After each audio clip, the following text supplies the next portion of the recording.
Paz do Senhor, meus irmãos, graças a Deus. Hoje, nossa lição de número 8, o nosso tema é Edificados sobre os fundamentos dos apóstolos e dos profetas. Irmãos, nós vamos ver nessa lição que nossa doutrina provém de Cristo. Os apóstolos fundamentaram a sua doutrina nos ensinamentos de Cristo. O apóstolo Paulo, ele fundamentou as suas epístolas nos ensinamentos de Cristo. A Bíblia, tanto o Novo quanto o Antigo Testamento, é fundamentado em Cristo. Mas a partir do momento que Jesus veio à Terra, se fez homem e começou a pregar e começou a ensinar, nós vamos ver que tudo isso que ele pregou, tudo que Jesus falou, acabou se fundamentando ainda mais nas doutrinas, ou seja, nos ensinamentos, nos fundamentos. Principalmente nós vemos que o apóstolo Paulo, ele se fundamentou muito acerca das doutrinas de Cristo. Aqui no nosso textuário que está em Efésios capítulo 2, versículo 20, diz assim: edificado sobre o fundamento dos apóstolos e dos profetas, de que Jesus Cristo é a principal pedra da esquina, ou seja, a pedra fundamental, é aquele que começa, é por ele que se começa toda a construção.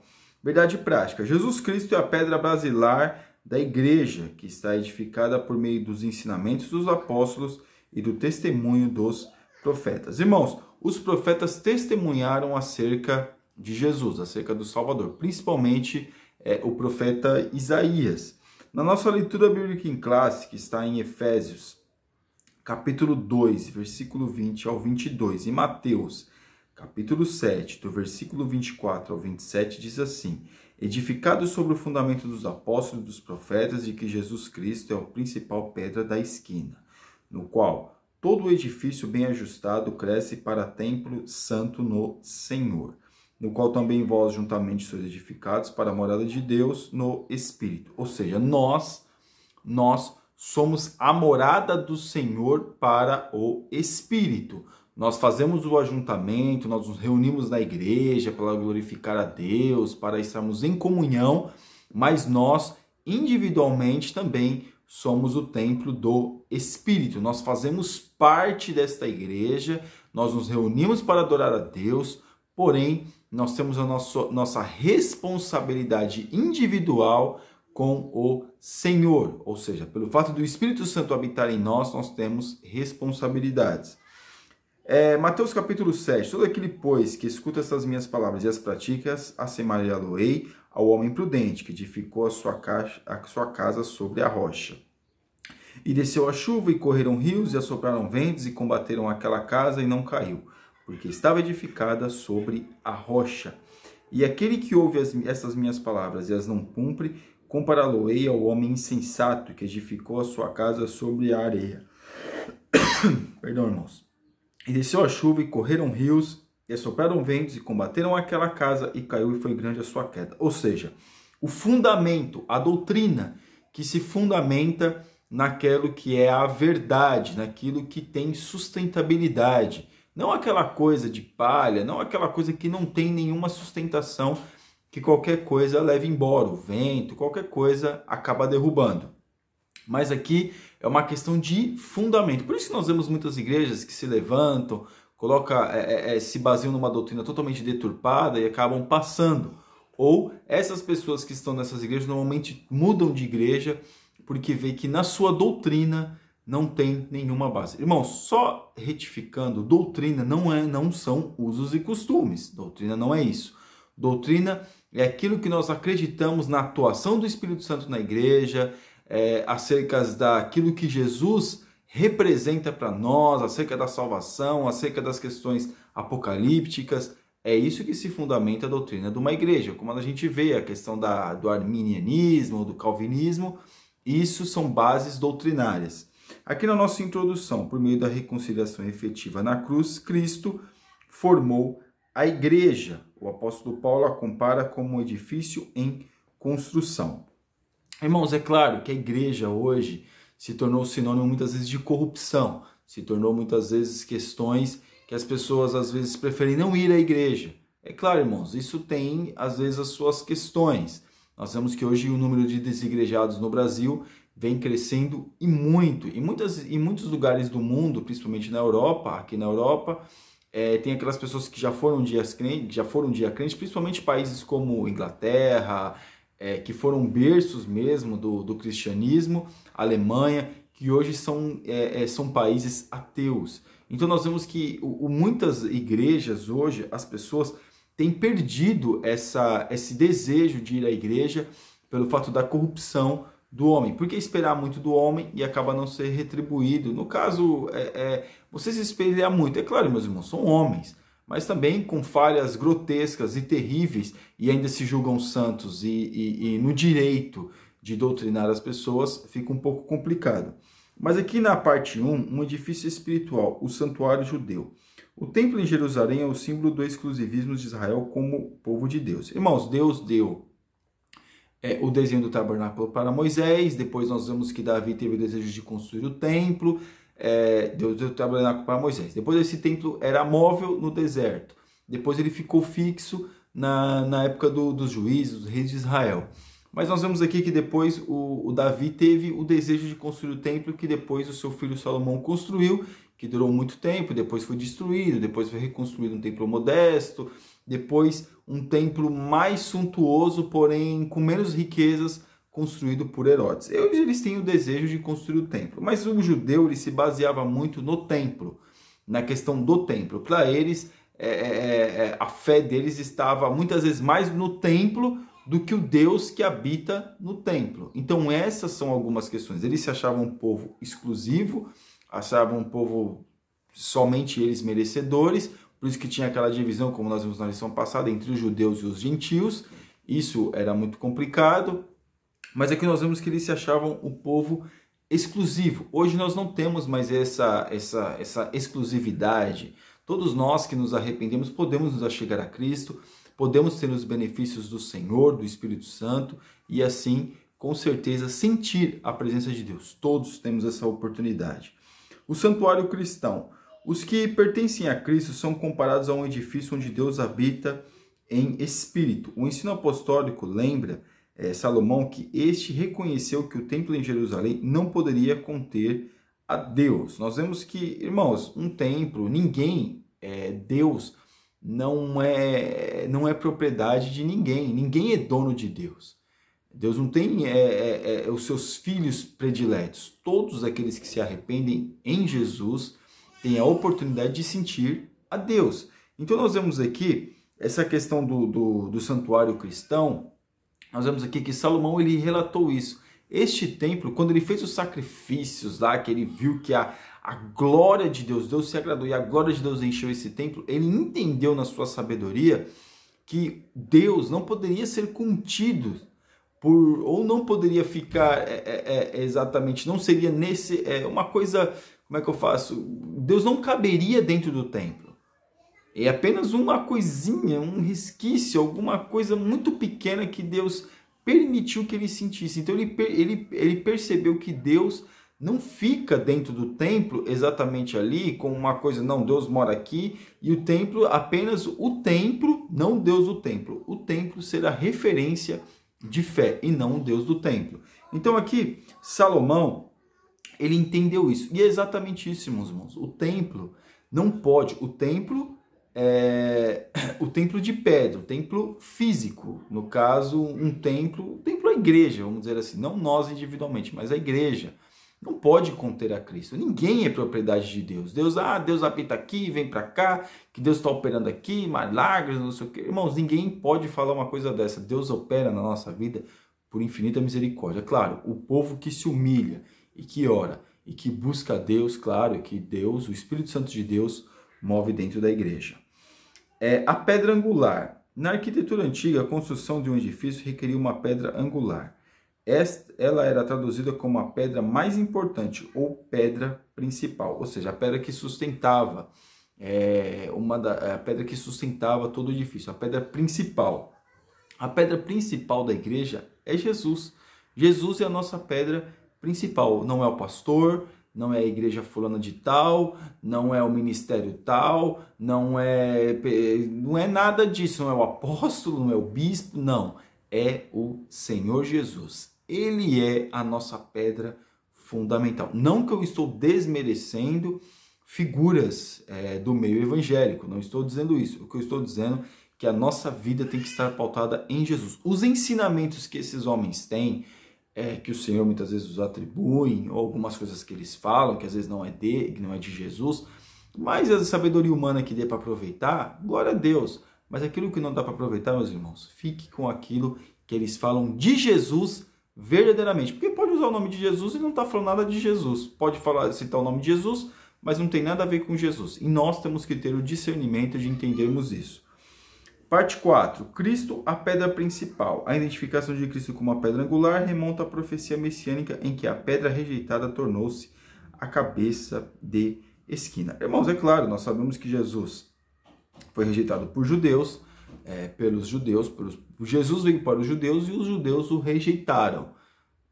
Naquela época, os judeus rejeitaram e muitos hoje não reconhecem Jesus como o Senhor, como aquele que veio libertar o povo. E sim, eles esperam ainda esse libertador, né? Aí vai falar das questões apocalípticas, que hoje não é a nossa lição de hoje.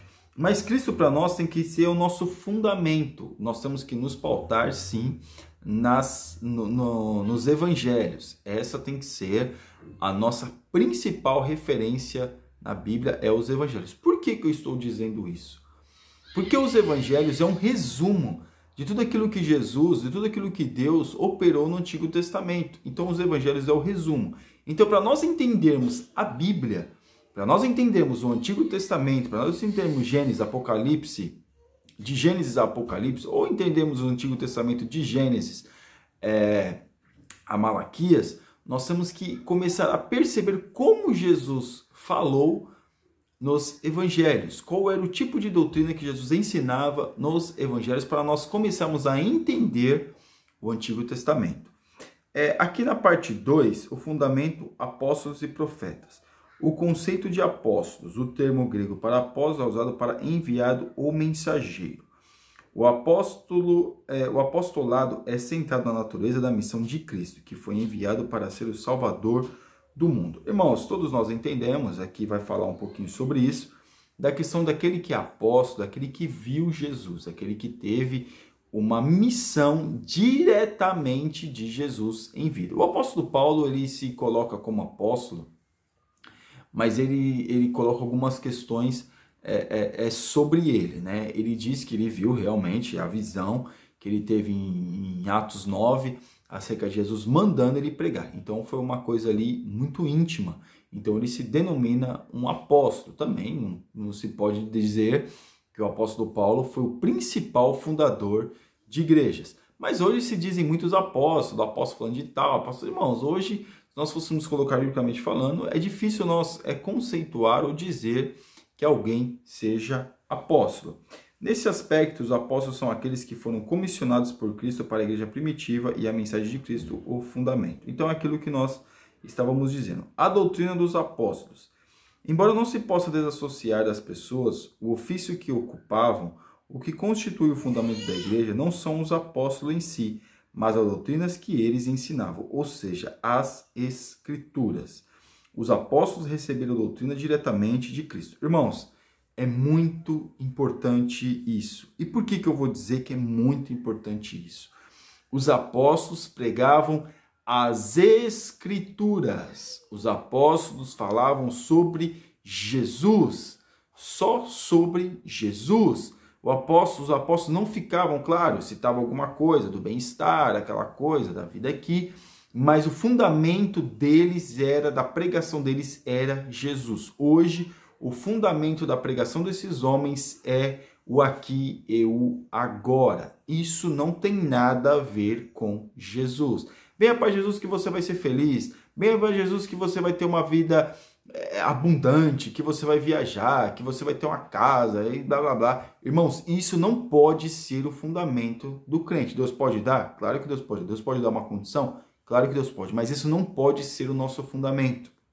O nosso fundamento tem que estar pautado em fazer a vontade de Deus, absorver, não apenas aprender, absorver as Escrituras para nós vivermos melhor e dar frutos em Cristo, sermos frutíferos para Deus, tanto nas nossas palavras, mas principalmente nas nossas atitudes. Então hoje nós vemos que a questão da doutrina está muito deturpada, porque se tem uma coisa, claro, nós vamos pegar, meus irmãos, a liturgia não, aquilo que a doutrina da igreja, daquele ministério se baseia, é uma bênção, no papel, mas quando se coloca isso no dia a dia, nós vemos que é totalmente, acaba deturpando aquilo que é a palavra de Deus, infelizmente. O testemunho dos profetas. A palavra grega profeta significa proclamador, intérprete da revelação divina. A ordem da frase em Efésios 2:20, apóstolos e profetas, indica tratar-se dos profetas da igreja e não os do Antigo Testamento. Irmãos, no Antigo Testamento existia o ofício de profeta. Hoje, no Novo Testamento, existe o dom de profecia. Nós vemos aqui que os testemunhos dos profetas, os profetas profetizaram, eles chamavam, era como um pregador. O profeta no Antigo Testamento, ele era aquele pregador que chamava mesmo o povo ao arrependimento, que era ele acabava sendo um João Batista, vamos dizer assim, que a gente pode ver, chama o povo, aponta o pecado do povo. Esse era o profeta. Agora o profeta fica falando, eu vou profetizar porque eu estou de profecia, levanta sua mão, que é a sua bênção. Irmão, isso não é profecia coisa nenhuma. Isso é apenas falácia, isso é conversa para fiada. O profeta mesmo, ele apontava mesmo, através de Deus, naquilo que o povo estava pecando. Algum profeta você vê bem sucedido no Antigo Testamento, a não ser Isaías, que era filho de nobre, e mesmo assim ainda, segundo a tradição, foi cerrado ao meio pelo rei Manassés? Não, você não vê.